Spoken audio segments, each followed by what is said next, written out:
sida la hubo 8 dal oo kala ah Mareykanka, Ruushka, Ingiriiska, Faransiiska, Shiinaha, Hindiya, Pakistan iyo Kuuriyada Waqooyi ayaa haysta hubka sida baahsan xukuumada ee nukliyeerka. Israa'iil ayaa la tuhunsan yahay inay haysato hubkaas, balse marna ma tijaabin si rasmi ahna uma shaacin umana beenin haysashadiisa. heshiiska NPT wuxuu xaq u siinayaa inay haystaan hubka nukliyeerka 5 dal ee xubnaha joogtada ah ka ah golaha ammaanka, waana dalalka loo aqoonsan yahay inay haystaan hubkaas. Hindiya, Pakistan iyo Israa'iil marna qayb kama noqon heshiiskaas, halka Kuuriyada Waqooyi ay ka baxday 2003 ka hor intii aysan samayn tijaabadeedii ugu horeysay. in ka badan 15,000 oo madax oo nukliyeer ah ayaa yaala dunida sanadkan 2017 waxayna dalalku u kala haystaan sidan: Ruushka 7,000, Mareykanka 6,800, Faransiiska 300, Shiinaha 270, Ingiriiska 212, Pakistan 130, Hindiya 120, Israa'iil 75 ilaa 400, Kuuriyada Waqooyi oo aan la garan karin tirada ay haysato. Mareykanku waa dalka kaliya isticmaalay hubkaas isagoo ku duqeeyay Japan dhamaadkii dagaalkii labaad ee dunida. Haddaba waxa isweydiin mudan goorma ayay dalalka haysta adeegsan doonaan.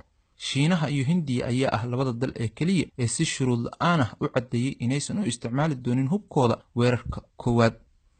1982 ayuu Midowgii Sofiyeetig ka dhawaaqay kulan aan caadi ahayn oo ay isugu yimaadeen golaha loo dhan yahay ee qaramada midoobay inuusan ku horeyn doonin isticmaalka hubka nukliyeerka xitaa haddii dalka uu la dagaalamaya uu haysto hubkaas. Ruushka oo bedelay Midowgii Sofiyeetig ayaa ka laabtay ballanqaadkaas 1993 isagoo sheegay inuu adeegsan doono hubkaas haddii khatar la geliyo. Mareykanku wuxuu sheegay inuusan u adeegsan doonin weerar koowaad haddii dalka ay ishayaan uusan haysan nukliyeer ama noocyada kale oo hubka sida baahsan xukuumada. Ingiriisku wuxuu sheegay inuu adeegsan doono nukliyeer haddii ciidankiisa lagu duqeeyo hubka sida baahsan xukuumada nooc kasta oo uu yahay.